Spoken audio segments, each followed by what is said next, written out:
The California Southern Railroad was a subsidiary railroad of the Atchison, Topeka and Santa Fe Railway, Santa Fe, in Southern California. It was organized July 10, 1880, and chartered on October 23, 1880, to build a rail connection between what has become the city of Barstow and San Diego, California. Construction began in National City, just south of San Diego, in 1881, and proceeded northward to the present-day city of Oceanside. From there, the line turned to the northeast through Temecula Canyon, then on to the present cities of Lake Elsinore, Perrys and Riverside before a connection to the Southern Pacific Railroad, SP, in Colton. Following a frog war where the SP refused to let the California Southern cross its tracks, a dispute that was resolved by court order in favor of the California Southern, construction continued northward through Cajon Pass to the present-day cities of Victorville and Barstow. The line, completed on November 9, 1885, formed the western end of Santa Fe's transcontinental railroad connection to Chicago. Portions of the original line are still in use today as some of the busiest rail freight and passenger routes in the United States. History. The California Southern was organized on July 10, 1880, as a means to connect San Diego to a connection with the Atlantic and Pacific Railroad at an as yet undetermined point. Among the organizers were Frank Kimball, a prominent landowner and rancher from San Diego who also represented the Chamber of Commerce and the Board of City Trustees of San Diego, Kidder, Peabody & Co., one of the main financial investment companies involved in the Santa Fe, BP, Cheney, LG, Pratt, George B. Wilbur and Thomas Nickerson, who was president of the Santa Fe. The organizers set a deadline of January 1, 1884, to complete the connection, a deadline that was later adjusted due to problems in the construction of the Atlantic and Pacific that forced it to stop at Needles, California. The California Southern built its track northward from a point in National City, south of San Diego. The route,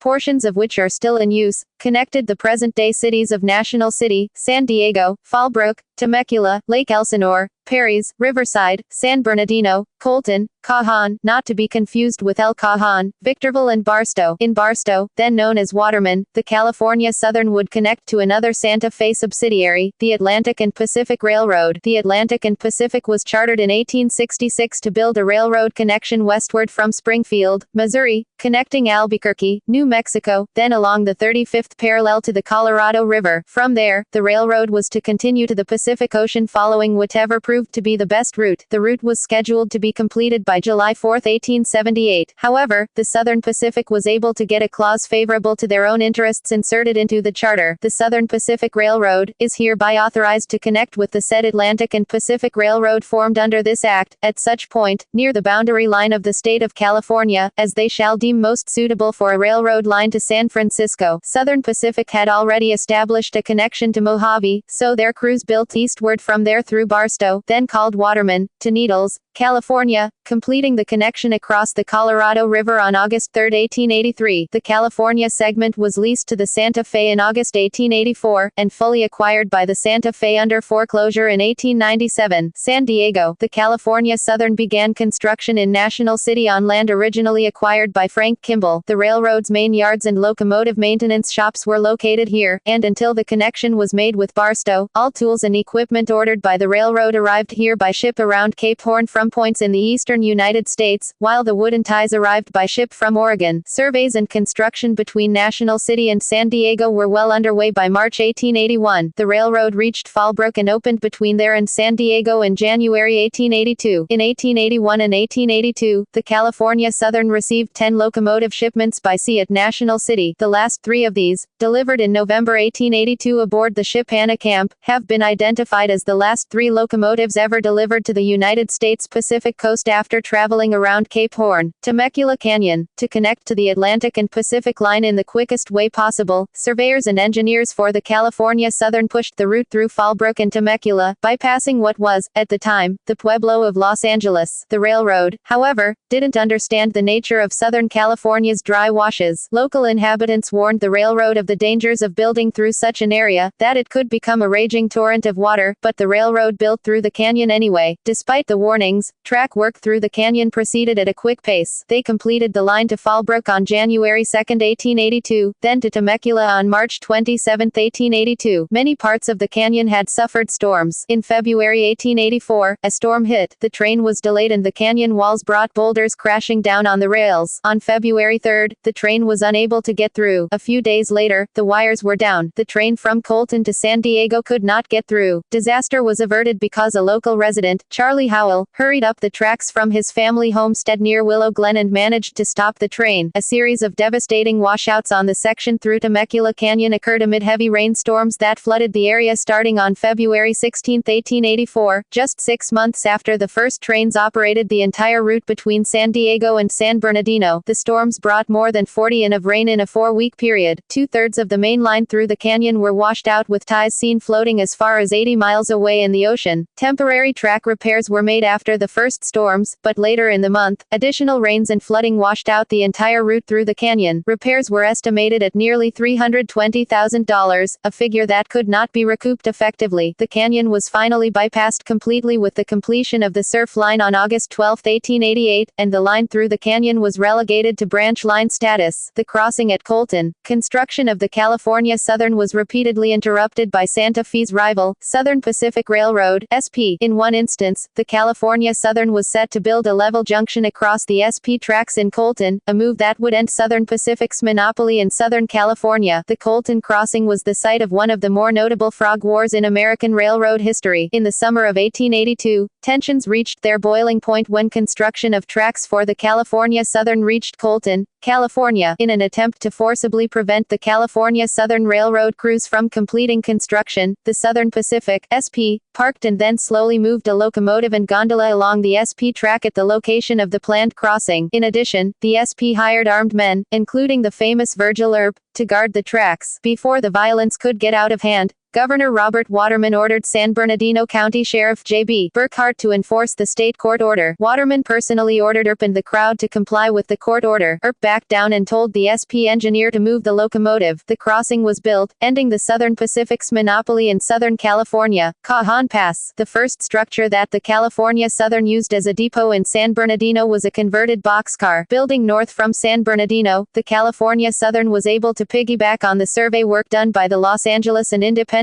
Railroad up to a point near Cajon. The original grade of the line up the pass rose at a 2.2 slope between San Bernardino and Cajon, where the grade steepened to 3 until reaching the summit 6 miles further. The route over Cajon Pass was completed with a last spike on November 9, 1885, and the first train to use the pass carried a load of rails southward from Barstow on November 12 to be installed near Riverside. The first through train from Chicago via Santa Fe lines arrived in San Diego on November 17, 1885. Construction of the original route through Cajon Pass was overseen by Jacob Nash Victor, who by this time had become general manager of the California Southern. He operated the first train through the pass in 1885, proclaiming no other railroad will ever have the nerve to build through these mountains. All who follow will prefer to rent trackage from us. Victor's assertion remained true for a while as the San Pedro, Los Angeles and Salt Lake Railroad, which later became part of Union Pacific Railroad, signed an agreement to operate over the California Southern track via trackage rights on April 26, 1905, but Victor was proven wrong 80 years later when SP built the Palmdale Cutoff in 1967 at a slightly higher elevation through the pass. In honor of his work through the pass,